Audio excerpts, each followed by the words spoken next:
we are back. Welcome back to Talk It Up. Today's guest, Dan. How you doing, buddy? Good. How are you doing? Doing good. It feels weird because I haven't done a podcast. This is the first podcast I've done in like 6 or 7 months. Yeah. But it's nice to have you here. I know we talked about it for a long time, even back at the old studio.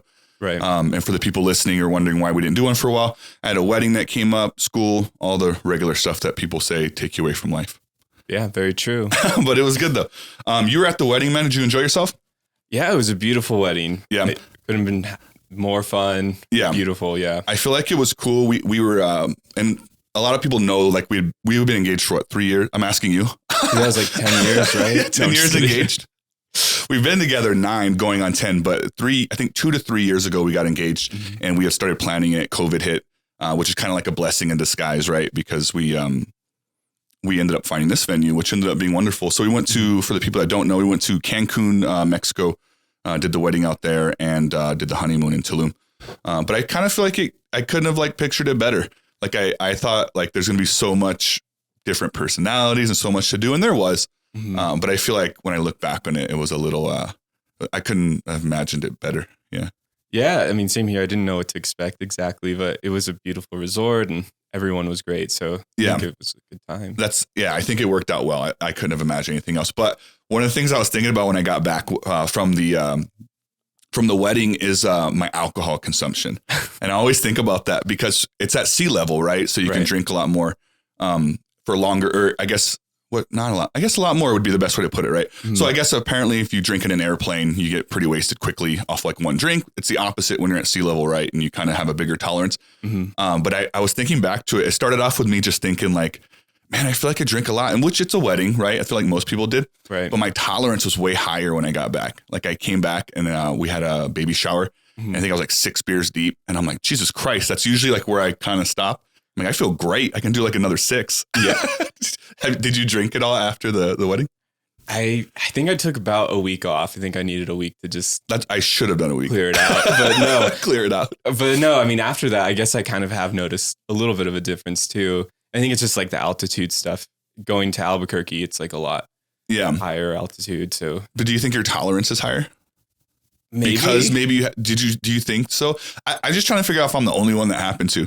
Because I remember thinking that like this is like I know I joke like I could probably have 6 more. But like I remember thinking like, God, it's like I feel like fine.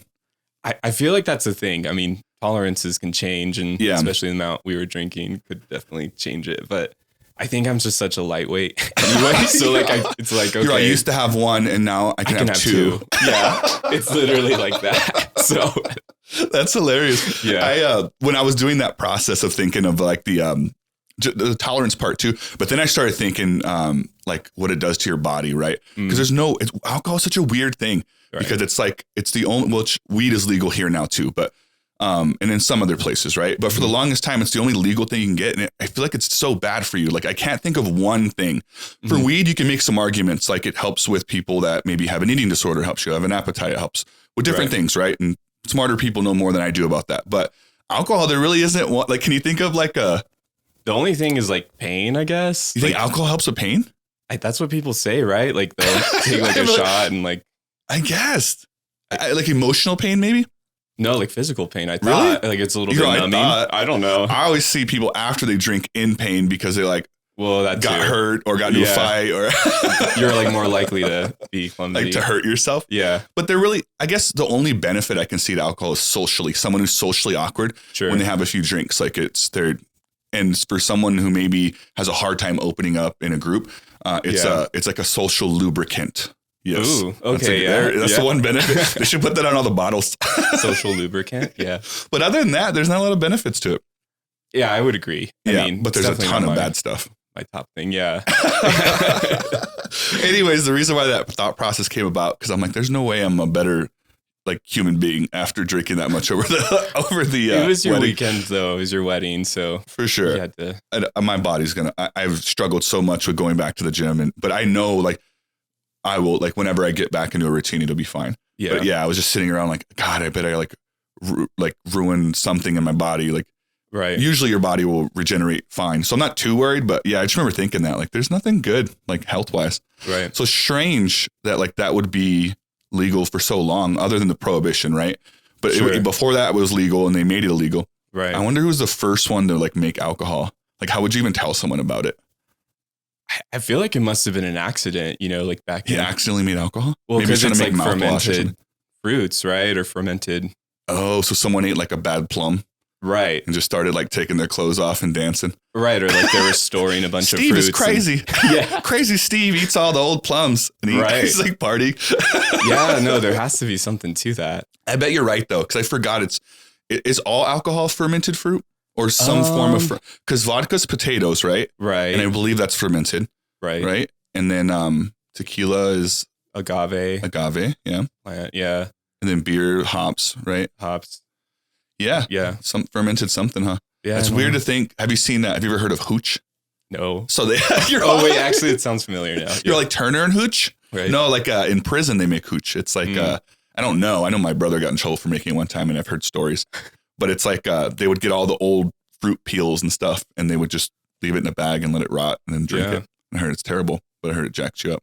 So I think you're right. I think it was some bad fruit. Yeah, they just like accidentally got drunk one day from fruit. I don't know. I feel like they ate some fruit and like the family acted weird. Right. I was thinking of like a old, there's a Nick Swartzen. You know, Nick Swartzen is the comedian. Right. He does a funny, no, not Parks and Rec. Oh, I'm thinking of something else. Oh, you're thinking of Ron Swanson. No, Nick Swartzen is the name of the actual actor. But he also does stand-up comedy, but he does a funny skit about the first brain freeze ever. Mm-hmm. And it's pretty funny. I won't ruin it because he does it way better. But I started thinking about that, like ice cream. It's a delicious treat we're all going to love. Right. Like someone like, this is so good. I'm just going to eat it faster. Then he gets a brain freeze. What the hell is this? Right. It's a funny skit, man. But that's how I was thinking like the alcohol thing. I was thinking like, who's the first person to like have a moment with this? And you got to think it was weird. Do you remember your first time, the first time you drank alcohol, did you get drunk or was it like you tasted it and hated it? It's a great question. I feel like I've tasted it before, like in high school, just at like family things, and I didn't get drunk for sure. But like, I'd say the first time I was like drinking, like definitely got buzzed. And do you remember just being in the moment or was it like, oh man, this is weird?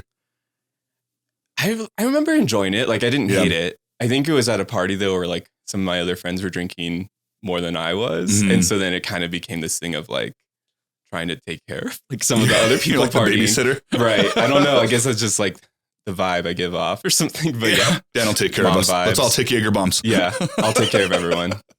I remember same thing that you said. I remember drinking some alcohol when I was younger. I think my biological parents would party a lot. And I remember sipping like their drinks. Right. But I think I did like all like people that weren't even in my family. Equivalent of like they would look and I would just drink a little. And I remember thinking this is weird. Why do adults drink? Yeah. Because beer isn't good.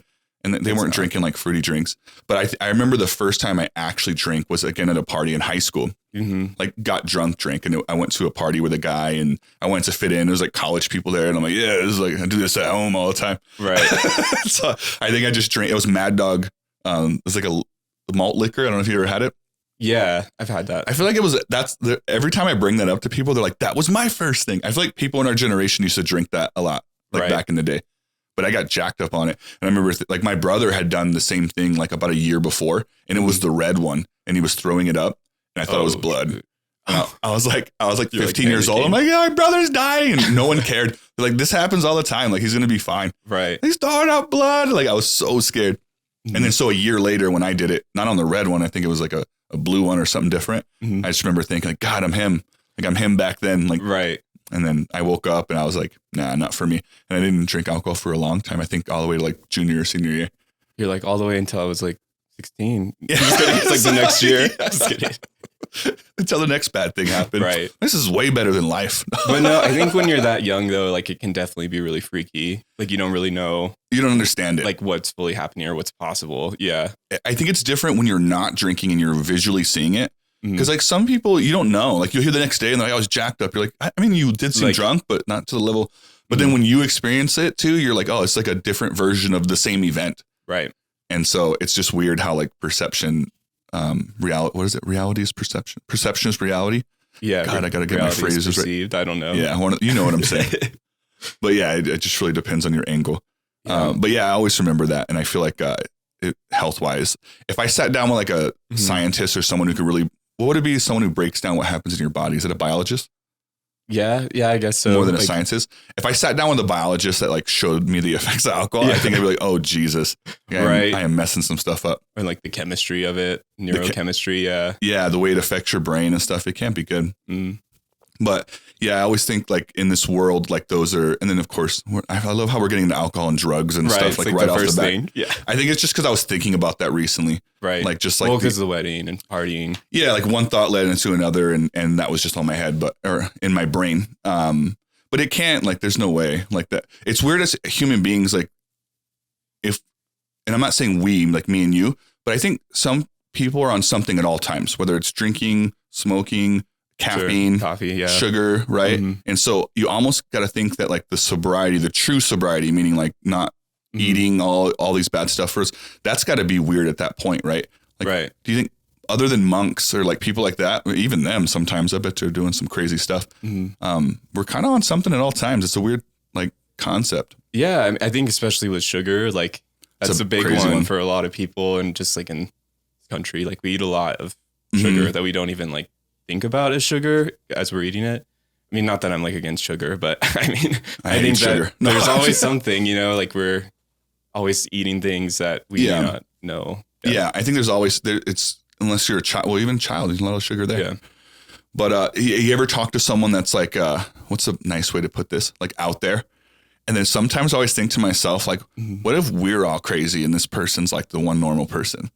Well, I mean, I think it's interesting, like, to consider that, like, mental health and the idea of, like, kind of categorizing people based on their own perceptions or, like, interactions with the world. Like, I mean, we're both in, like, the mental health field, and I think, like, we come into contact with a lot of people who are out there sometimes. And but I find it very interesting. Like, I've never, like, I don't like to use the word crazy.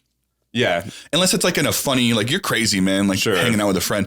But it's kind of interesting. Like, some people say things, I'm like, I never thought about it like that. That's kind of a good point. And some of it is out there, but I like those conversations because they're interesting. I always think like, man, what if there's some truth to this? I always think of like movies where they portray that. There was one I watched recently. I can't think of it, but he was doing drugs. It was with the guy from Maze Runner. Have you seen Maze Runner? Yeah, Dylan O'Brien. Yeah, but it was, is he like a little like child actor or something? Well, no, I know him from like Teen Wolf. Okay, he wasn't Teen Wolf, but he was in a movie, and we just ran into it, I think, on Amazon, me and Laura, and it was about like, he was missing a friend from high school. Do you know what I'm talking about? Vaguely, I think. And they did drugs together, and then he was like, I wonder whatever happened to that girl.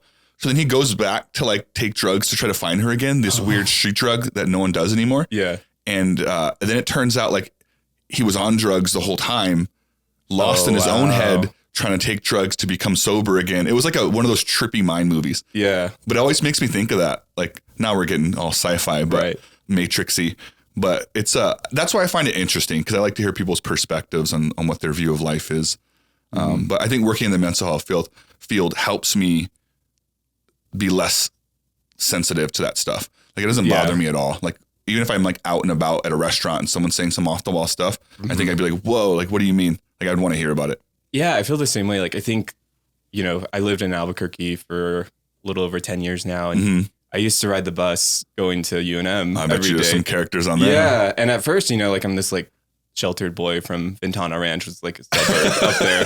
So like, for most of my time in high school, I never really left that part of the city, for the most part. And so going to college and like interacting with all these people, I think it taught me really quick how to like just kind of feel safe, like in your own space, and like realizing that like, these are just people that are. Was it a culture shock at first? Were you like, whoa, what is going on this bus? A little bit, yeah. And I think it definitely, Elias, my ex, he's definitely someone who is very streetwise and like has always like put himself out there. And so he kind of helped me like acclimate to that too a little bit. Really? But yeah, I think that, over time, it's just this thing where like they would talk to me and I'd talk to them too. And like, it was just kind of like a normal conversation sometimes with. You'll be surprised and I learned this from the wedding too, is like the amount of prejudging we do as human beings. And we all like to say things like, oh, I don't judge people by their skin color or the way they look. And that's cool, right?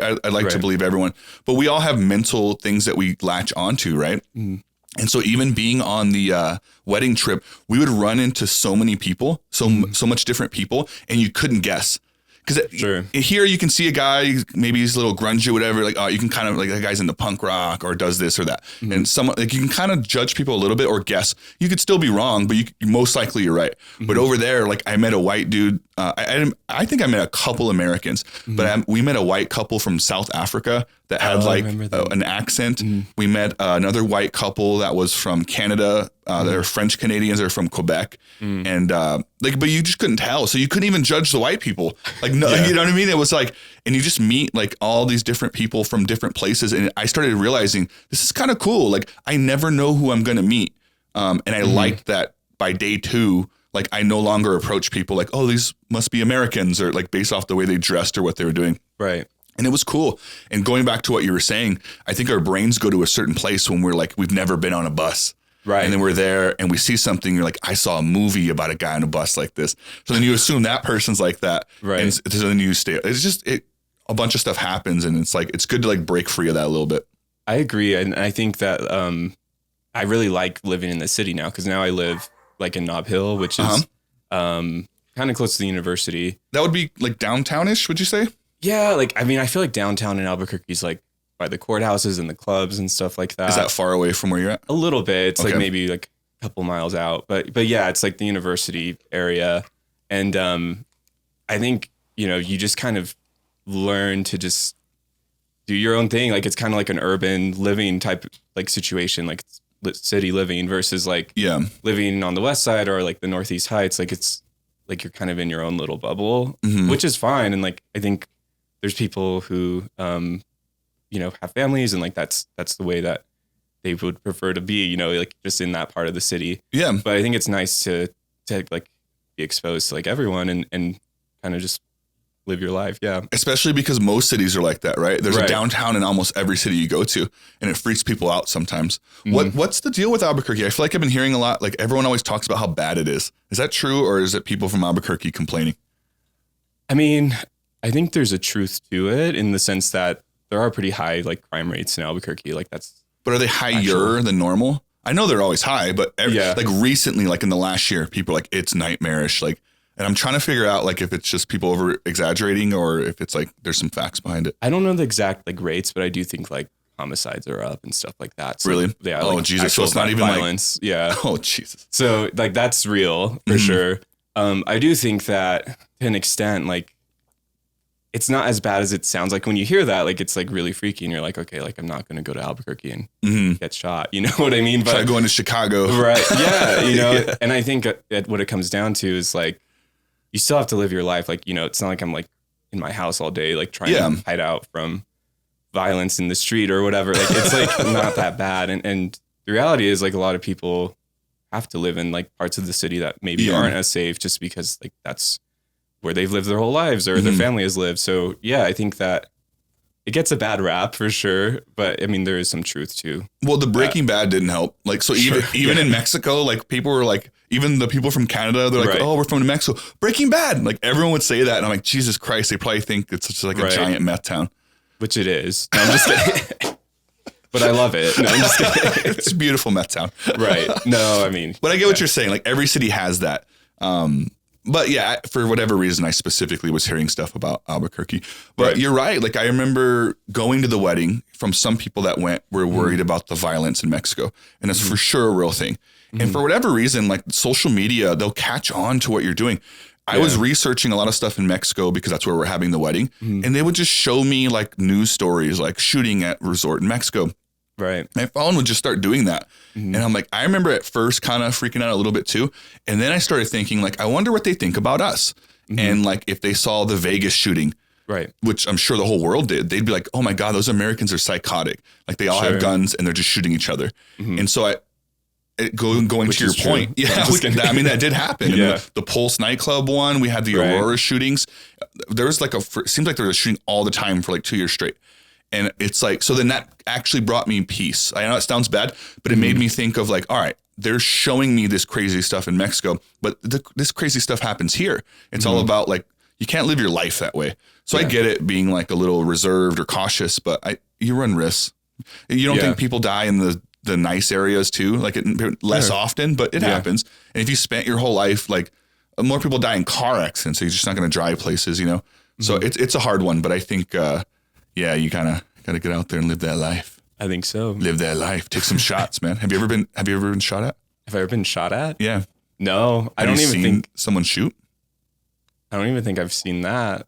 Like, honestly, have you been? I've never been to like a shooting range or like I've never really been. It sounds different than the movies. Yeah. It sounds like, well, depending on what they're shooting, of course. But I remember the first time hearing gunshots, it was like, I just stood there, which is usually what people do because you don't think it's gunshots. It sounds like two boards clapping together, depending on what it is. Yeah. And then I was just like, I was with some friends the first time and they all jumped to the ground.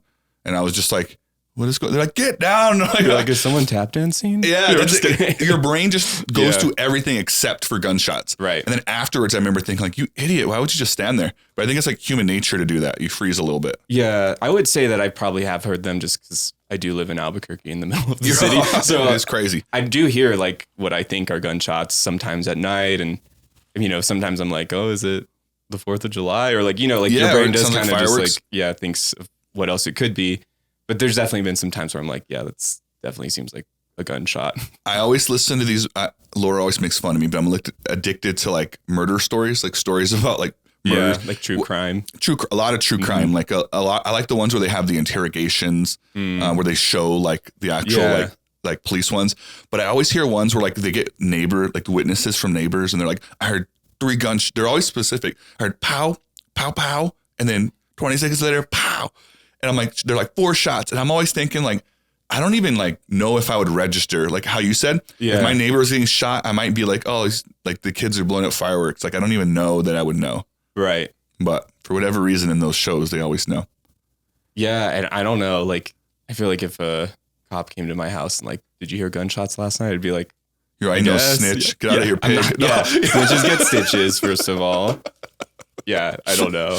I don't know how I would feel. I do think it'd be cool to be in a jury. Like, have you ever done that? I got like called for jury duty, but they actually like didn't need me when I. What did you do wrong?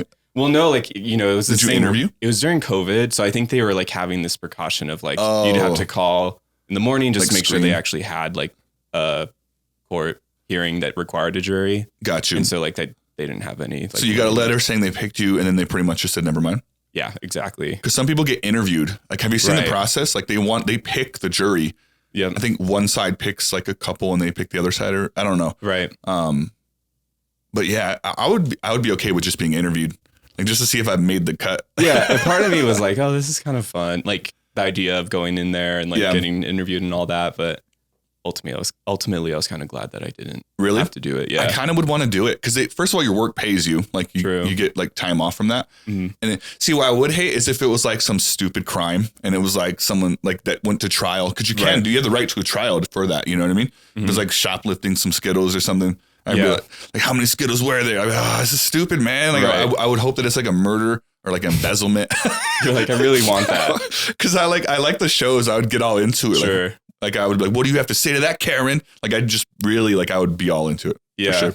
And then I think it's like 2 weeks usually. Mm-hmm. In the movies, they always make it seem like it's or documentaries like it's a long time. Right. But usually it's pretty quick. I can do that. 2 weeks of trying to solve a crime. Yeah, that sounds doable. It's like on my list now. So if the government's listening to this, I'm very selective. I'm selectable. Yeah, exactly. Watch, you're going to get a letter next week. Yeah.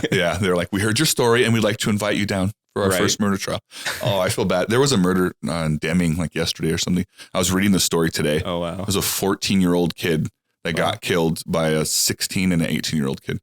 Shot and stabbed. And I don't know the full story yet, but apparently both the kids turned themselves in. Damn. It is dark, huh? Like shot and stabbed. Oof. Hope their families are okay. Yeah, I hope so too. Yeah. Yeah, there's some wild stuff. If you, is there like a dream job? What's the best way to word this? Have you ever thought maybe it's something that you have no skills at? You're like, there's no reason why I would ever do this. Yeah. But is there anything you ever wanted to do, whether it was younger or now or in between, where you're like, that'd be like something cool I'd want to do? I just don't have the skill for it, or like, it's just not me. Well, I think when I was younger, I did think about like being a detective. Really? Like a little. Was there like a movie or a show that like inspired you to want to do that? I feel like just like like Batman, like, mostly. He's not a detective. Like, I mean, he kind of is. I mean, I guess. Yeah. I don't think he has like he a works lab. with, you know, Commissioner Gordon or whatever. That's true. And he's the detective. But yeah, I guess that's kind of where I maybe got that idea from. Yeah. But that's like when I was like, you know, like a little kid. I feel like that's a fun thing to want to be when you're younger. Yeah. Until you realize like all the work that goes into it, right, and like liability. But the detective was one for me for sure. Yeah. I always thought that would be I'm trying to think of some other ones. That was a big one. Never wanted to be a firefighter. I know that was a popular one. It wasn't me. I wasn't about that. I wanted to be a doctor, like really? In high school. That's kind of like what I thought I was going to do. And then I took this like pre-med class that was offered like through this like special high school my senior year. And I didn't like it at all. What did you not like about it? After like a week. I don't know. It just like became really real all of a sudden. Like I have to learn like. Was there something in the class that you were like, nah, I can't do this? I don't know. It just felt like a lot. I think part of it like was kind of, you know, me being a teenager and like, do I really want to go like out of my way to take this class in another high school like every day? And so I kind of just like decided against it. And over time I realized like, I don't know if I really want to use my skill set in that way. Like, I think I knew that I wanted to like help people. And like, that's kind of like what drew me towards that profession. But then once I kind of like got into the nitty gritty of learning the human body and like anatomy and stuff, I was like, this isn't really I can't just pick my patients. No, right. I don't do stabbings. Right. Like I only do like paper cuts. Depression? Yeah. I do depression. Yeah. Right. Paper cuts and depression. That's it. With the pre-med class, was it like, what kind of doctor? Like just all... Yeah. I don't know how doctors It was work. Basically like an anatomy class, I guess. So you would just learn like the parts of the body and how it works. Right. Yeah.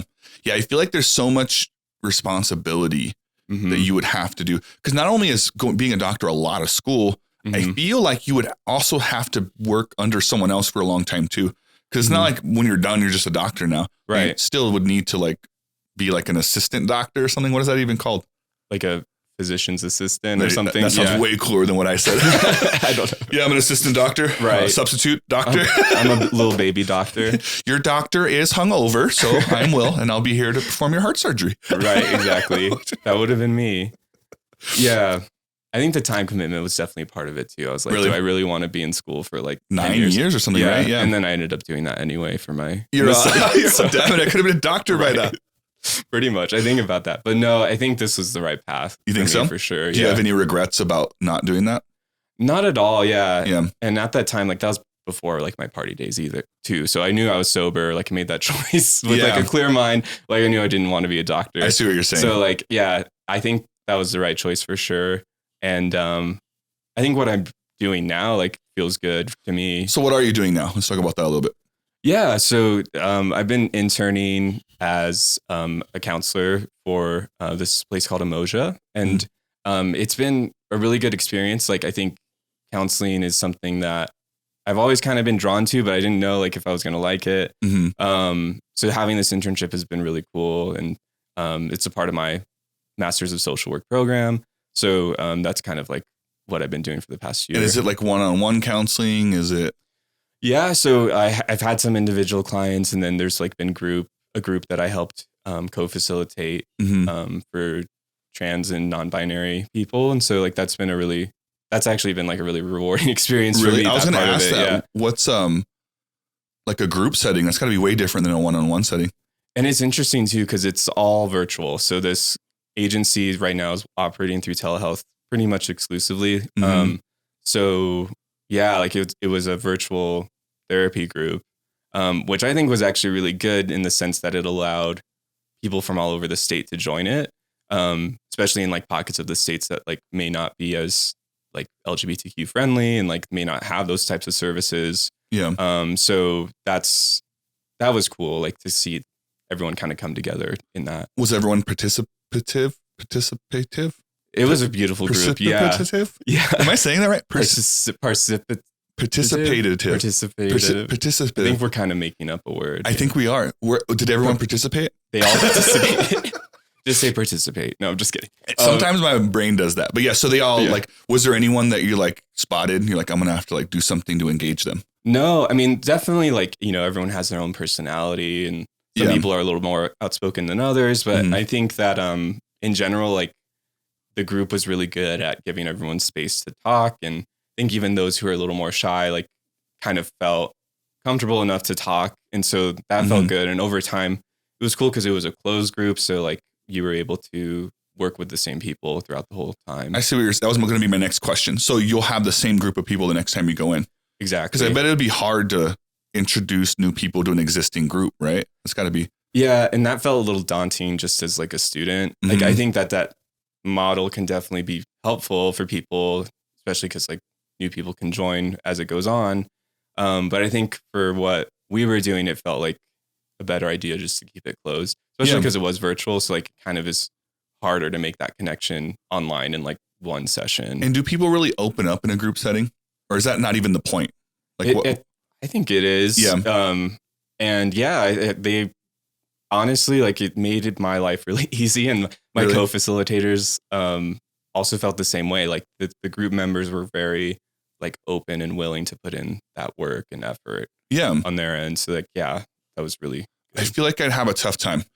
Maybe I would do okay in a group setting. I'll talk a lot, but I don't think I would talk like, because you just don't know. I guess like if someone like you is doing a good job of like making sure everyone speaks and gets to know each other before, maybe I would eventually. You know what I don't do good at? Maybe you can tell me what you think, but I like people's stories, right? And so I love a good story, like especially someone that overcame something. And so we had like a summit recently for peer support, and it was a bunch of people telling their stories. There were some great stories, by the way. But something that bothers me, or like, I don't know why, I don't even actively do it, is a story that doesn't have like a good ending, like or like, it doesn't even have to be a good ending, like some like positivity, like life gets better eventually.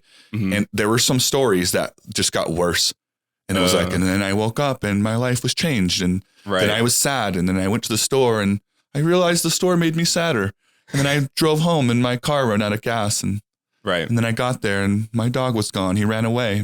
They took my children away. Yeah. Have a good day, guys. Like it was like, and I'm making that up. No one said that, but it was like that. And I'm like, I feel worse at the end of your story than I did at the beginning. And so I'm like, you got to wrap it up at the end with something like, and then I realized I could make it. Like, I don't know. I hate when people tell me a story and then they don't, like, it just gets worse and worse and worse. Or even like in a counseling situation where it would be like, I don't mind that as much because it's a conversation, but someone that's like, no matter what advice you give them, like I have friends like this sometimes where it's like, I suck. I'm like, well, maybe you could try this. Well, I tried that. It doesn't work. What if you go here? Like, nah, it doesn't work. Like, have you tried talking to your mom? She doesn't, I don't get along with her. Yeah. You got to be someone. There's no one. It's like, all right, what am I doing here? Like, I get all frustrated. It's hard. I mean, I think that it definitely depends on the context. So like, I think that can be really like hard in a work setting. Like, it sounds like that was just work. Well, the point of that setting was to inspire hope. That's literally like the motto. Yeah. And so that's why that was weird. I'm like, like people here that are going through something, they want to relate to you and then feel hopeful at the end. And I feel like, I'm like, there's no hope at the end. Like if I was currently going through something and I heard some of the stories, I think I would feel a little worse. Got it. And so, you're like peer support workers. So yes, you're I'm trying like, to you have to inspire a little bit at the end, or find a way, or that's okay if it's, maybe that's just not the story you tell. Like if it's, if you're not there yet, like you gotta, or don't tell a story at all, or pick one where there is hope, because it's rough. I know the reason why is I know what it's like to be suicidal in a really bad spot. Right. And not that you want someone just kind of pick you up the whole time, but when someone's telling a story that's like just as bad, and then it just ends, you're like, oh my God, like we suck together now.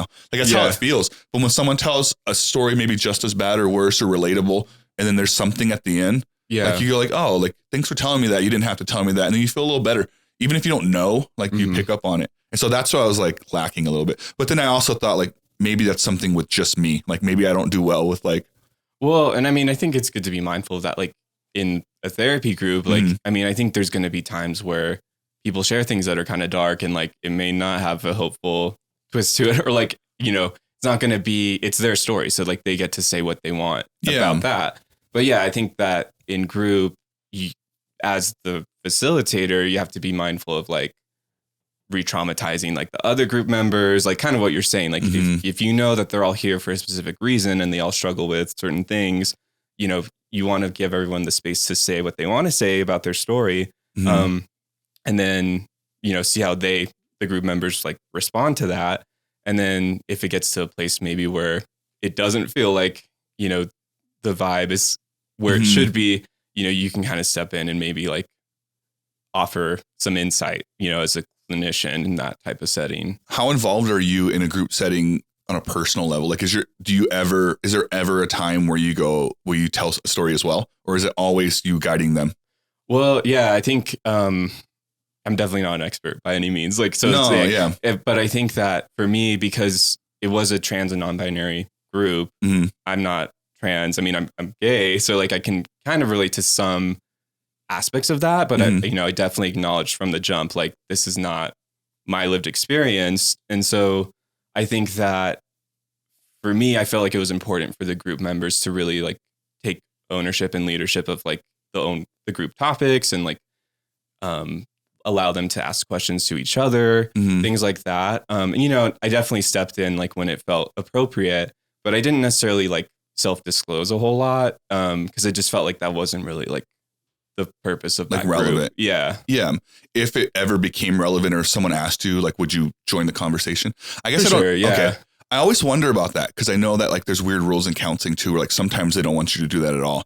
And sometimes they like, encourage you to, and I would say, yeah, I mean, something that I think it depends on like the client and kind of like the counselor, like I think some counselors have that really strict boundary. And like, I think that works too, because you definitely don't want to make the session about you or make the client feel like you're like going too much into your own. They're like, are stuff. You okay? Right? I'm like, but I think that it can also be something that can be used in moderation for like rapport building, especially like working in a community that like you kind of are a part of. Yeah. Like you can sometimes say like, I can relate to some of that, and that can sometimes be comforting in its own way. So as long as it's like relevant, right? As long as it's appropriate and relevant to like the situation, it would be okay. That makes sense to me because no one wants to. I've had some counselors that just, they're very like almost like digital or like by the book. Yeah. And it's like, there's no human connection at all. And exactly. It's like, I get that it's not about you, like to this person I'm talking about. But you got to like show me something here. Like right. Sometimes I would talk and I would be like, do they even know? They would just right. Yeah. Like, are you writing a book? Are you drawing a stick picture? Like, what are you doing over there? But the human interaction is, and I learned that through selling cars, right? Because people would just come in and they would, if I went to sell someone like, hi, you like blue cars or red cars, big cars, small cars? They'd be like, they don't know me. They're just going to lie to me. But if hey, how's it going, guys? What brings you into there? Is this your kid? What's your name? You guys want something to drink? What brings you guys in today? Like, you guys here, it's Mother's Day weekend. Like, did you guys celebrate? Right. After you do all that, well, I'm Will, this is where I'm, blah, blah. And then, hey, what kind of cars could I show you guys here? What do you came in like? And so you learn that and you'll see take that extra 2 to 5 minutes and you make your own life easier. And I think you can take that to counseling, to anything in life. I use it in my job now, which I don't sell cars, but when I meet people, I call it earning the right. You have to earn the right to open your laptop. And we don't go into the field as much anymore because of COVID. But when I first started my job, I was trained by a person who taught me that. Yeah. And then that person moved to a different job. And then I worked with someone else who didn't do that. And they would just sit down and like open their laptop and log in. Like, excuse me 1 second. Yeah. Not even note or just doing the VPN stuff. And the person's just sitting there and and it feels weird. Wow. And so, and I never remember that first girl that showed me that. She literally wouldn't even, she'd put her bag down. She's like, how's it going, Sarah or Cindy or whoever it was, Steve, Brad, throwing some male names there just in case. Yeah. And they would talk and after that, she would get to know why I'm so-and-so from here. Like, how's your feeling? Can I get you anything? Like, we're good. Hey, I want to explain to you why I'm here today. And right. All right. Hey, I'm going to open up my laptop and get logged in here so we can knock out everything we have to do. And then I want to spend some more time getting to know you. Is that okay? Yeah. Yeah. And then she would pull out. And I thought like, wow. And then not only was that helpful for the person, but she's probably getting more accurate information, which is what we need. Like, if I don't trust you, I'm not telling, like, do you have any underlying conditions? No, I'm good. Like, I wouldn't even, you know what I mean? Like, that's how I'd be. So it's like, like building rapport. So I always think of it like that, like earning the right to open your laptop or whatever that pertains to in your field. But it's super important on that human connection to like disclose information. I always think of the people that use that for bad stuff, like manipulators. Right. That's really what they do. They're gathering info to use against you. Right. Have you seen any of those Netflix documentaries, like the Tinder swindler? I haven't. No. I know that, what's her name?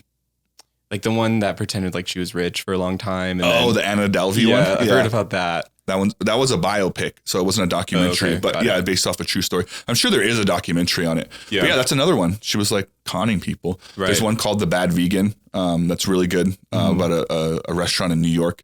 And then The Tender Swindler might be the greatest one because it was like he was Ponzi scheming women. Wow. And it was wild. And I mean the greatest, like intriguing. That's terrible. You shouldn't do that. But he was finding women on Tinder, dating them, convincing them that he was a diamond prince from like Arabia or something. Oh, no. And then and they would believe him because he had a private jet. And it turns out he would eventually ask them for money. Like, I'll pay you back. My enemies are trying to get me. They shut down my cards. Wow. And he would get 1,000, like 50, 60, 70, all the way up to $100,000. And he would use that money from one girl to start swindling the next girl. So he was like Ponzi scheming these women. And the next girl would believe he was a prince because he had the money from the previous girl to get these things. That's and wild. It's wild. You should watch it. Yeah. It just makes me realize like, God, this guy applied his like mentality to something positive. Like he'd be a millionaire legitly and not swindling people. Yeah. That's kind of how I feel about my sign, like Cancer. Oh, really? Astrology. Are you guys known to like to be manipulative? People? Oh, really? Yeah. I mean, that's what they say is like, you know, the bad side. I mean, it's astrology. Yeah. But like, I think there's a fine line between being like compassionate and then the kind of that bleeding into manipulative, I guess, in a way. Like, do you ever find traits of that like in yourself? I mean, I think it's good to be self-reflective. Like, I don't know. I'm not asking you to like rat yourself out. I don't think that.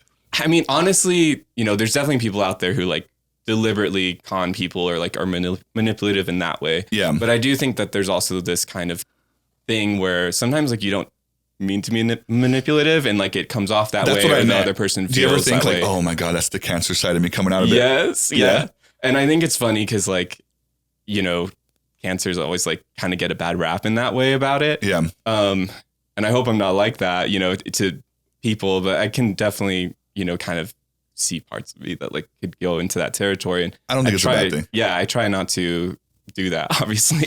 Probably because you're aware that you know where it could go is probably why you never would. Right. But I don't know anything about Capricorns or signs or anything. Mm-hmm. But I know that and this goes with most people that are social, comedic in nature and like to tell stories a lot.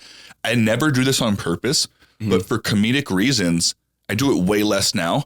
But like you would like embellish a story a little bit. Sure. Like where and it's the same story, like, but you just kind of add more like onomatopoeias and adjectives and like sound effects to it. And then it becomes this story. And it's not meant to be manipulative or even lie. But it just makes the story better. And I used to do it a lot when I was younger. And then now that I'm older, I do it way less, but I'll catch on to it. Yeah. And I'm like, man, I made that kind of cool story, a really cool story by adding in or exaggerating like certain little things. I mean, that's its own skill though. Like you're a good storyteller. So that is true. See? Yeah. I mean, like, I think anything is a double-edged sword if you like think about it. Very true.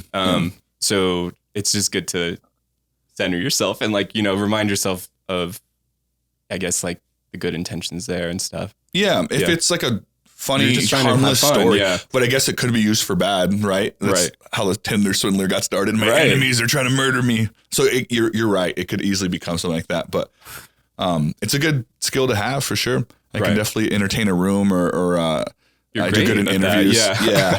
Thanks, man. I don't always think I am, but I like looking back in life and moments, I'm like, yeah, I guess I always think back to, like that was kind of what I had when I was younger, like being comedic. Like I didn't feel like I was a skinny kid. I was the whitest kid in a state where most people are Hispanic. You know what I mean? Right. And so I was like, I didn't really fit in with a lot of different things. I wasn't super athletic in middle school and elementary, but I could make some people laugh. And I was like, all right, I'm going to stick with this. And I just ran with it. Yeah. I mean, I think a lot of personality is based off of like, you know, childhood and like what you feel like you were good at. Like, I think that is really important to your mind as a kid. Like, what am I going to be able to do to get love or like, you know, attention or whatever it is. And so that makes sense. And I mean, like, it's definitely a really shining quality in you. So thank you. I polish it. Yeah, it's been polished, refined. Yeah. I feel like if I was telling someone recently, I've never lived alone in my life. Like ever. Like I've never lived, like I've been in group homes with other kids. I've been in jail with other kids because it was a juvenile jail. I've been to an adult jail too when I was for a ticket. But I've always had roommates. I've always lived with people I've dated. I've been in foster homes, and I lived in my biological home with tons of siblings. I've never been alone. And so I think if I ever had to, I would lose my mind. I don't think I'm meant. Really? Some people prefer like their own space and to have their own. I don't think I could do it. I mean, I think everyone's different. I mean, as like people or humans, like we're kind of conditioned to want to be around other people. Yeah. So like that makes sense. I'm definitely not like that though. So do you find yourself wanting to be alone sometimes? Well, I mean, I don't think it's ever this like insane craving to be alone, but like I do live alone right now. Yeah. And it's been about 2 years, like basically since the pandemic happened. I feel like I like it. Or I mean, like it's not this thing where like I don't ever feel like I'm alone, I guess. Do you ever like talk lonely. To yourself? I don't actually. Do you ever want to? No. Sometimes I sing to myself. Sometimes I sing, but I've never been like a person who talks out loud to myself. Really. I do. I talk out loud to myself. I do it with Laura here sometimes. Yeah. I sing dumb songs that make no goddamn sense. I'll take a regular song and then shove like cuss words and sexual lingo into it and then just walk around singing it. Yeah. Sometimes I forget I do that. And I'll do it in public. Like I'll go to Walmart and I'm shopping and I'm singing like some like dirty song and I look around and everyone's just like staring a little at me. kid, like and I don't even know I'm doing it. Yeah. But I do. I talk to myself sometimes. I laugh at movies by myself. Like no one's around. I'd like, I'll bust out laughing. Like I don't care. Yeah. So I think that I'd be terrible if I lived on my own. I think I would go crazy. Or I would just never be there. I would just always be at people's houses. Well, and like, I think it's good to know that about yourself. Like you want to be around community or people. And so like, everyone's different as far as like the level of extrovertedness, introvertedness that they have. Does it make sense? Yeah. What about growing up for you? Do you remember being introverted or extroverted more? Like in general, I know that you probably had both. But. Yeah, definitely introverted, I guess. And I think part of it too, now that I'm like reflecting on my life, like getting all deep. But yeah, I guess, I grew up here until I was about 8 and all my siblings are quite a bit older than me. Like Laura's the closest. She's 8 years older than me. So, I mean, I think, once we lived in Montana and it was mainly just me and my parents, like it almost felt like an only child situation to an extent. 'Cause my older siblings are still here. We were in Montana. So I guess in a way, like maybe that's kind of where some of that comes from, or like the comfort of having my own space and stuff like that. It probably would have been different or might have been a little different if I was closer in age. Or had, closer in age siblings. I don't know if it would have though. I get what you're saying though. I guess that's like a big part of it. Yeah. But I'm trying to think of like some introverted people that I know, and some of them like are really close to their siblings and they're closer in age too. But I get what you're saying. Maybe that would have changed it a little bit. Yeah. I mean, I don't think I'm like extremely introverted, but like I think that I lean that way for sure. Yeah, you do well in conversations. It's weird how that So what would you call, or what would be a better label for someone that's like extremely introverted? Like they can't even like. I mean, I would say that's still an introvert. I mean, it's all like a continuum or a spectrum or whatever. And I think it can be situational. Like I think I'm very outgoing when it's around people I know and like smaller settings or family, of course. So like, I think that is a space where I feel really comfortable, like, but if it's a big party or if it's your wedding, no, I'm just kidding. But no, like even there, like, it's not that I feel shy, but it's just kind of like, I do feel a little more subdued, I guess, in some ways. Subdued? Yeah. Great adjective. I don't know. I don't know. A little like 10% less meat. No, just kidding.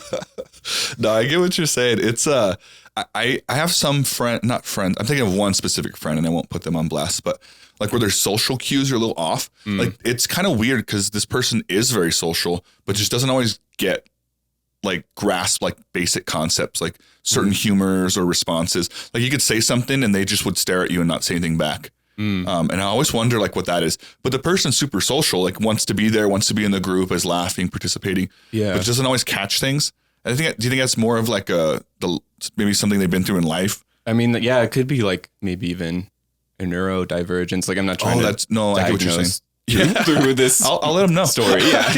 But here comes the neurodivergent. No, but I mean, like, yeah, like there's neurodiversity in the world, and like there's people who just process social cues differently. Yeah, it is. I would want to do a class on that. I think, like, what the brain does and why it does it.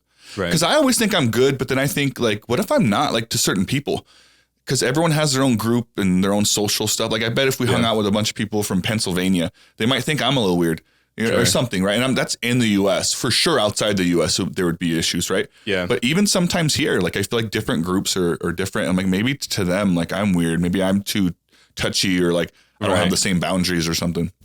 Culturally, yeah. I mean, I'm sure there's a lot of differences between you and like someone from rural England or something like that. Rural England. Yeah. Yeah. I definitely want to travel more now that I have a passport, and then running into the people that we met at the wedding makes me realize like how diverse the world is. Mm-hmm. And there's so many different people. Like it's crazy. I have some friends that will complain about relationships. Like I no one wants to be with me, or no one cares about me. Or they'll get hung up on one person. Like, why don't they like me? And I'm like, dude, I know it's hard to see this. Right. Start traveling, and the world is full of people. The concept of getting crazy hung up on one kind of thing, it's weird to me. In a negative way. In a positive way, if you click with someone like the way me and Laura did, for sure.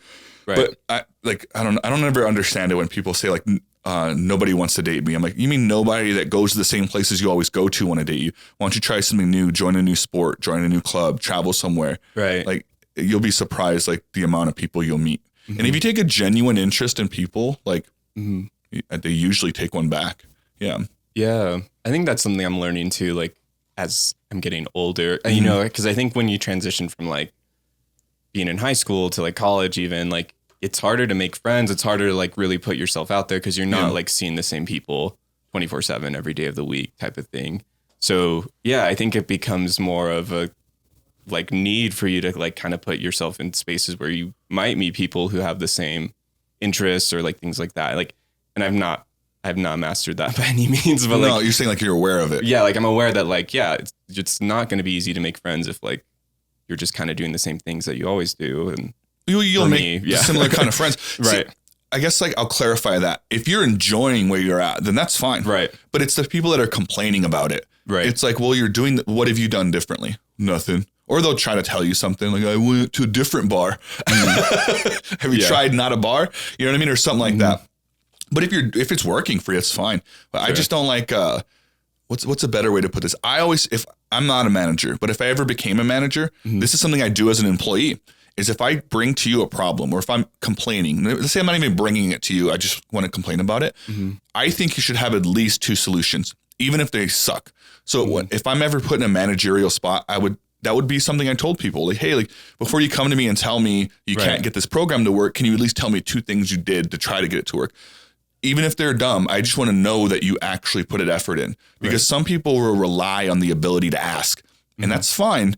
But like, you kind of have to take an initiative and like try to figure some stuff out. And when people complain a lot, and kind of like what I was telling you earlier, like, oh, well, no one likes me. Well, have you tried this? Nah, I can't go there. Well, oh, and my car's broke. Have you tried fixing it? No money. Have you tried getting a new job? No car to get to the new job. Like, why am I even giving you ideas? You're just going to shoot them all down. And I hate that. So I think that people should try to switch that mentality into like how, if I have a problem before I complain about it, which I don't think you should, but if you're going to, like, what are 2 potential solutions? Yeah, I think that like that could definitely help like people kind of developing that skill of like being self-starting or like problem solving. Yeah. And I think that like there's a lot of things that go into it too. Like there could be like depressive factors going in. There could be like, they may not just be at that place yet, but they might be, you know, later on. But yeah, I can definitely see a frustration. So let me give you an example, because I get what you're saying. Let's say you're my manager. Right. And there's 2 different versions of me as an employee. One is I go to you like, Dan, I don't know how to get my email to work. Right. And maybe at first you help me if I'm the new guy. And the next day I'm like, hey, Dan, like, I don't know how to like send this properly. Can you help me? Right. Hey, what's this template for this note for? Like eventually you're like, that's one employee, right? Right. Or how about this one? It's day 2. And I come to you and I'm like, hey, Dan, I can't get my Outlook to work right. I hit start and search there. It won't pop up. And I went on the icons where they normally are and it's not there either. So I'm not really sure how to pull it up. Aren't you more likely to even want to help me? Because you're like, oh, like he clearly put in an effort here. Do something. Yeah. That's all I'm saying is the energy behind it. And it helps you, the person asking for help too, because the other person is probably managing 20 people and it helps the burnout rate. They're like, all right, I'm investing my time into this person knowing that they're showing that there will be an effort there. So chances are I probably won't have to do this again. I can trust that they're only asking me because they really couldn't figure it out. Right. Like, I don't know. That's the two scenarios I'm talking about. Okay. Yeah. Definitely from like a management or like work perspective, like that makes 100% sense. And my example was from a work perspective, but even from friends, like it's just, I don't, and again, I'm not trying to complain because you're right. Like there's all these different factors, but I mean, at some point, how good of a friend are you if you just let your friends complain all the time? Like you gotta sometimes tell them like, hey man, what are you doing? Well, it's good to keep it real. Yeah. When keeping it real goes wrong. Exactly. I try to do that, but in a lovely way. Like I never want to be an asshole, but if they're like just a friend or an acquaintance, I won't ever do that really. But if it's a close friend, like I don't mind telling them like, hey man, this might be you. Like, have you thought about this? Like, because I would want someone to do that for me. That's why. Yeah. No, that's great. Yeah. I think that's an important thing to do as a friend, like just being a good friend. Do you think you're a good friend? No. If I interviewed two of your friends, do you think they would say he's a good friend? Maybe. If I could pick them. No, I'm just kidding. If I could pick them? No. You're right. Scoot over him so he's out. Right. Like, let me make a list. No. Yeah, I mean, I think so. I think it's something that I try to be for sure. Yeah. Check in and stuff like that. Yeah. It's a weird thing to like, I try to be a good friend. But it goes back to what we were talking about earlier, like the need to fit in and socially, like, you know, your life's going to be hell if you can't like relate or like, you can't even sit down with a group of people without being the glowing spot that everyone needs to address. Like, I feel like that would impede on your life a little bit. But I really do get nervous with like the way technology's going. I'm going to sound like he's an old geezer. Like, I love technology. I use it all the time. But I really do get worried socially with the new generation of people, how easy it is to just like talk to someone online to the point where like I've seen stories where it's like when they meet in person, they don't even know. I saw one and it was a murder one, so I won't give you the end of it, but it was about teens. And I think they were like 15 or 16 that met on MySpace when that was popular and dated for like a year on MySpace. Yeah. And then the parents of the girl decided like have him, they wanted to go to the same concert. They were in like heavy metal and it was in the girl's town.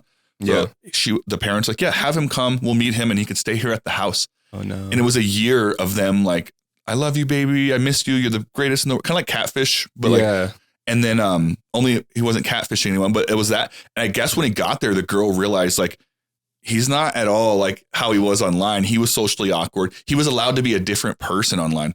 So when he got there, she didn't like him. They go to the concert and she ends up talking to a different guy because she realizes this guy's weird, talks to a different guy, gets a number. He finds out about it, kills her and the whole family. Wow. That's intense. And I'll spare you the details at the end, but that's what I'm talking about. It's like, and obviously that's an extreme version, but you really can just be someone different. And I get worried. At least our generation was a mix. It started coming out, but then you'd be forced to see them at school or somewhere like that. But nowadays, I think it could be purely online, and I think it will inhibit people's social skills, like when they get into the workforce or anything like that. Yeah, I could see that. I do think that, like, to an extent, maybe it's better that like kids these days are kind of growing up already, like mindful of that, or like the parents are mindful of that. Like, I think our generation, and like maybe a little bit older than me, no offense, but I'm just kidding. But like our parents didn't really know like what the internet was possible on the internet. Yeah. Whereas like I think the generation that's being raised now, like I think there's kind of more awareness of like. That's interesting. I never thought of it like that. Like they're more savvy, like the parents and the kids like are more aware of probably like those pitfalls. But I see what you're saying in general. Like I think that like people socializing is kind of evolving the way that we do that. And I think these like parasocial relationships we have online sometimes are a little bit unhealthy depending on like the extremes that they go to. Yeah. I get what you're saying though. I like that you said that because I haven't thought of that perspective yet. Like it's almost anything new, we freak out about it. And then we realize like the awareness of it is what's going to allow us to like have it appropriately. Right. Because if you think about back in the day, like people didn't even like cell phones, like that's our whole lives. People were just trying to like TV was the most like entertainment that you would get.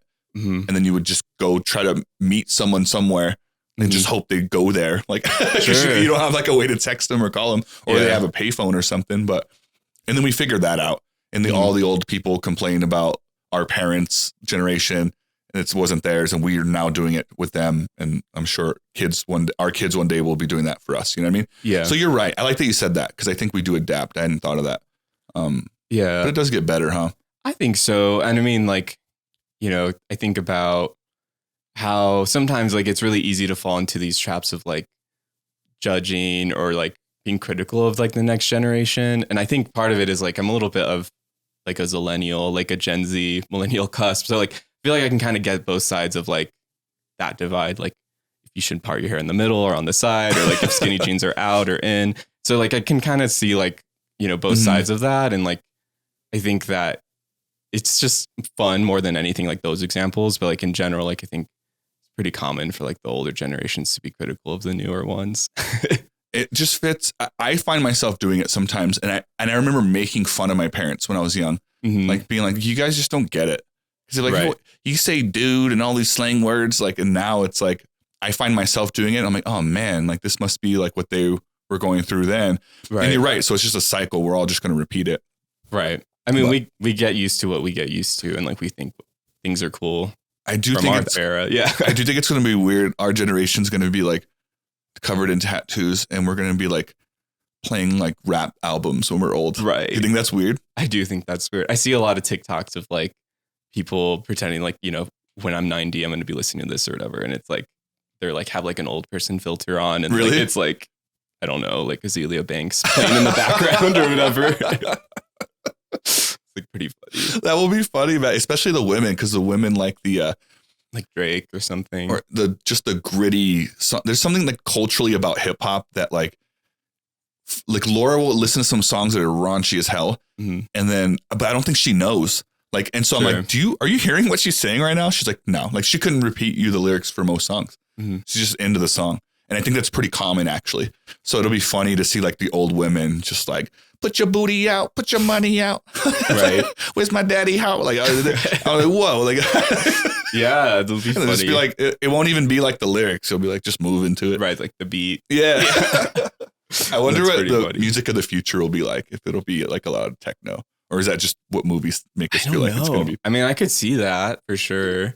I think about like hyper pop, like, which is like kind of like a newer hyper pop genre. It's like, it's kind of funny because in a way it's almost a little bit retro, but like future at the same time. It kind of like references like early 2000s pop, like kind of bubblegum pop vibes, but it's also through this like really like auto-tuned or like electronic type like mix. Production. Yeah. So it's interesting, like, because I think in a way, like we're always just going to continuously like cycle certain trends or like, you know, sample them and bring them back. Yeah, exactly. So like, I think that'll go on indefinitely, but like, I think as technology continues to like increase and adapt, like maybe music will change too. Yeah. I think it will. Yeah, you're right. And there'll always be some like retro, like kind of like what you said, they'll bring it, like kind of like styles, what we wear, like kind of goes away and comes back and stuff. Like if I look at old pictures of myself, I'm like, I can't believe that I wore that. But I bet in 20 years from now, I'll be watching this podcast. Like, why did I wear that or something, like just because it changes. But some styles come back and go. And it's just kind of weird to see how that is. I like watching old movies to think like people always saw like Marilyn Monroe. It's Marilyn, right? Yeah. They're like, this was considered like she was like the hottest girl of her time. And it was just a totally different version of what we think a hot girl would be now. Sure. And so it's like, I wouldn't know, but you wouldn't know at all. Yeah, no, I'm just kidding. We'll switch it out with someone from that same era, but you get what I'm saying, right? Yeah, it's weird to think like how tastes change, and so it's I wouldn't even know. There's a show on Hulu with James Franco called like 1913. Have you seen it? No. He goes back in time through like a cafe diner. He finds some weird closet in the back, and it takes him back to like 1913. And the only way to like figure it out is to like, he's trying to figure out who assassinated JFK. Oh, wow. But the time loop takes you to 2 months before the assassination. So he has to live in this 1913 for 2 months before he can try to stop the assassination. And then when he comes back to the diner, like a second has passed in the real world. Right. But he will age based off what he's been there, even though the real world would be like a second later. Right. So if you do it too much, like you're just like killing yourself in the real world. It's a trippy movie or a show, but there's like, he goes back in time and falls in love with a girl. And when I watched that show, I remember thinking like, I don't even know if I could do that. Because like the times were different. They dressed different. Culturally is different. They spoke differently. And the show always makes it like handsome guy meets or beautiful lady and it works out. That's not how it'd be in real life. Like they would think that I'm weird. Like how would I even pick out proper clothes to wear as a guy? I would think that what I'm wearing is good. Mm-hmm. And so it sounds fun when you watch the shows, but I feel like realistically it'd be a terrible idea. Right. And I'm still trying to do the math in my head. I'm like, was JFK alive in 1913? So was it 1813 or when? I'm going to look up the show real quick. That's interesting. Because the name of the show, I think it's 1913. Maybe he like tries to like assassinate the assassinator of JFK as a baby. Just kidding. No, I'm trying to do the math. Cause like, wait, so when was JFK? That was like the 60s, like when he got assassinated. So what would the show? How do I even look up the show? I don't know. It doesn't matter. But no, I'm going to need to know now. I'm curious. Assassination show James Franco. Because it was a good show. Yeah. It's is it like 1960? No, it's like the actual date. It's 11/22/63 is the name of the show. Yeah. Like that's the actual name of the show. Interesting. That's cool. So that makes way more sense. I was like, the whole time I was like, you sure it wasn't like Teddy Roosevelt? I'm in a history class right now. If my professor was listening to this podcast, he'd be so disappointed. It's okay. It's okay. And the only reason I know that is because of Lana Del Rey. So what does she have to do? Did she kill him? She killed him. She had the shotgun. No, I'm just kidding. It was like a sniper. Yeah. You see, I don't know guns, but anyways. You're so gay. Right. I just know Lana Del Rey. Sniped him with a shotgun, right? Yeah. Sure. She was like standing right there. No, she like has a music video where she like references the assassination. And the year? Not the year. I just know that because I don't know. High school you make or whatever. No sense. You're a nerd. Yeah, I'm just a nerd. I mean, if that hasn't come across yet, yeah, I'll say that. I am terrible with I'm terrible with geographics. Like I don't know crap about the map. I kind of know now. I'm better as I'm older. Yeah. But I was bad with that. I was bad with history. I love history, but I forget when was where and like the order of events. I'm like terrible at it. Yeah, I feel like those are definitely not like my strengths. Like I wouldn't say that those are like my best subjects, but I think over time, slowly, I'm like getting better at that. Yeah, I like older people, like when it comes to conversations, because I feel like they live more life, but they also like, I just find it interesting. Like one of Laura's old bosses, like older, and he tells some of the coolest stories. And I work with some members that are older, and they have the best stories, and there's so much information there. And I like to feel like I'm taking a walk like down their like era. Right. I think it's pretty crazy. I think so too. Yeah. Do you think you'll be a good storyteller when you're old? Maybe. Yeah. I think you will be for sure. I hope so. I'll be embellishing them all. Right. There was a huge fire. Yeah. You're like, and then I met the Yin Yang twins at the club. No, have you ever met like a habitual liar? Maybe habitual is not the best word. Yeah. Someone that's clearly lying, but like just does it so much that you like, that's just, it's crazy Steve. He does that. A little bit. Yeah. I can think of someone. Without diming them out. Like, how is it? Like, how are they? I just felt like there was a lot of like stories that would happen. Like this was like a classmate of mine. Mm-hmm. And so they would always tell stories about like meeting famous people. And like, I think some of them like, you know, felt real or like that could have happened, but like, it's just like the amount that like that would come up. It would be like a different famous person every time. And I'm like, okay, like that seems like a lot. Like, I don't know, but it's one of those things like you may never really know, like if it was real or not. It was probably fake. Most good liars lie. There's a seed of truth in there. So that's the believable part. But some people are just so out there. I sold cars with a guy and everything with him was a lie. Like even stuff that didn't matter. Like, yeah, I popped my tire on the way in, man. And I'm like, dude, I just watched you get out. Your tires are fine. Mm-hmm. Yeah. And you just leave. And I'm like, why would you even lie about that? Like he would do that a lot, but literally he would take it so far that he was friends with Jay-Z. And he let him use his black card, which is like the limitless card. Yeah. And I'm like, all right, man, like you just here at this car shop, like you don't sell many cars. Like, I don't think you have a black card, but whatever. Mm-hmm. And then after I pretty much told him that, I'm like, dude, you don't have a black card. You're making that up. He overly would do things to show me that he knew people. Oof. So we would walk outside or something, me and a buddy of mine, and he'd be there on the phone. He's like, yeah, man, all right, man. nah, man. Hey, yo, stay up, Jay. And he would like hang up. Yeah, that was Jay-Z. He's I wonder if he was like punking you. Like, no, he was dead faced. Like he was overly like, I'm going to show them that I know famous people. Wow. And we're like, you were just talking to Jay-Z? Yeah, I'm going to stop by his house like in the summer. And I'm like, bro, stop, man. Like you just do it. He would never stop. And to this day, I haven't seen him, but if I did, I bet he would still continue. He knew Mike Tyson. He's been to Deion Sanders' house. They're just the wildest stories. Wow. And we would literally just tell him like, hey, like this doesn't make you cooler. Like we'd like you less if you stopped it, or we'd like you more if you stopped doing this. Right. But he's so committed. He's like, oh, then if y'all don't want to meet famous people, right? We've known you for a whole year now. I haven't seen one famous person ever. But I always think of that person. I'm like, what do you get out of it? What do you think they get out of it? I don't know. I mean, maybe it goes back to like we kind of fall into these habits of doing the things that we feel like gives us like attention, or like things that we feel like, maybe that'll make me more friends, or maybe that'll make me more likable. Yeah. Stuff like that, maybe. Have you ever held on to a lie for too long? Like being straight, yeah. For like 17 years. I'm not going to top that. Yeah. I thought you were going to say something basic. It's like basic. It's very profound, Dan. Yeah. I digress. No, I don't know. I mean, I think it's just interesting, like when you have to keep up something like that. Well, sometimes it's innocent. Yeah. I lied when I went to the group home here, or the FY shelter. Mm-hmm. They made this stew. They would always just make stuff, and it looked gross. And all the other kids were like, oh, it's stew day. Yeah, like, it was one of those things. And I saw them putting onions in it, and so I just told the people, I'm like, oh, I'm allergic. I waited till they made it. That way they couldn't like make some without it. Yeah. And they make it in a giant pot because there's like 13 to 16 kids there at all time. Sure. And so I waited till they're done and they served it. And I'm like, there's not onions in here, is there? And they're like, yeah. I'm like deathly allergic. And they go, oh, I'm so sorry, Will. And they made me my own food. So it worked.